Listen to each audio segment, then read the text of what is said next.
I took my daughter to dance recitals and the parents got security to monitor me because they thought I was a threat until they found out the truth. After my wife died from breast cancer, I became my 8-year-old daughter Alice's whole world. Alice had spent years watching her mom dance on stage, totally mesmerized. And when Clara passed, Alice begged me every day to let her dance just like mommy. So I signed her up for a local dance academy. At her first recital, I sat in the third row with a little notebook, ready to write down every moment. That's when the stare started. People kept glancing at me like I didn't belong. One mom a few seats over actually leaned away. Another one pulled out her phone and started recording me instead of the kids performing on stage. During Alice's solo, tears rolled down my cheeks and I heard someone whisper about calling security. It only got worse from there. By the winter showcase, I noticed that parents had started clustering together around me like they were building a wall. One woman even dropped her program by accident, just to sneak a peek at my notes. A coworker of mine, whose daughter danced with Alice, suddenly had to check her phone every time I said hello. Even Alice started noticing. She asked me why her classmates were avoiding her at the snack table. Why one of the moms said they couldn't have playdates anymore. By spring recital, things had gotten so bad, the parents actually organized shifts to watch me. They took turns sitting behind me and staring while I wrote. And now there was a security guard who stayed near my row the whole time. During Alice's tap number, I was writing so intently I didn't notice 3 moms had formed a circle around me. At intermission, one of them, Karen, stepped in front of me, blocking the aisle. She said a group of parents had been keeping track of my obsessive behavior and demanded to know what I was writing about their daughters.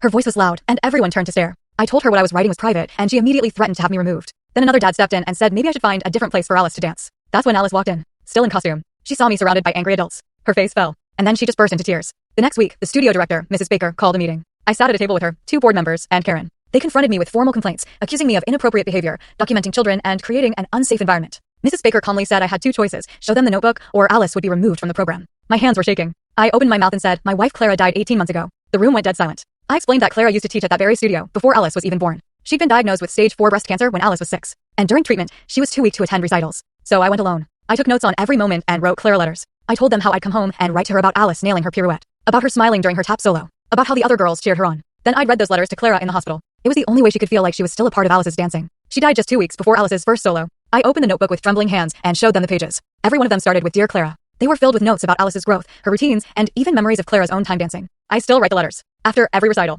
Then I take them to Green Hill Cemetery and leave them on her grave. Karen's face went completely pale. She recognized Clara's name. They'd taken classes together years ago. Mrs. Baker pulled an old staff photo off the wall. Clara was front and center. One of the board members remembered Clara teaching her daughter's ballet class. There was a long silence before Karen whispered, I'm so sorry. They realized they hadn't just been watching me, they were targeting Clara's grieving husband. They told their kids to avoid Alice because they thought our family was weird. They called security on a man who was just writing love letters to his dead wife. The studio sent an apology email to all the families the next day, but the damage was done. A few parents tried to reach out afterward, but I wasn't interested. I still showed up to every recital, notebook in hand. And Alice slowly started to make friends again, but she never forgot how fast those same people had turned on her. At the end of your showcase, I took my usual seat. Alice performed Clara's signature piece, the one she used in competitions years ago. I wrote through my tears, capturing every spin, every leap. Afterward, Alice came running up and asked, did you tell mommy about my dance? I smiled through the tears. Every move, sweetheart. Every single move. That Sunday, I visited Green Hill Cemetery and tucked the latest letter beneath fresh flowers at Clara's grave. The headstone reads, Beloved wife, mother, dancer, grace in motion.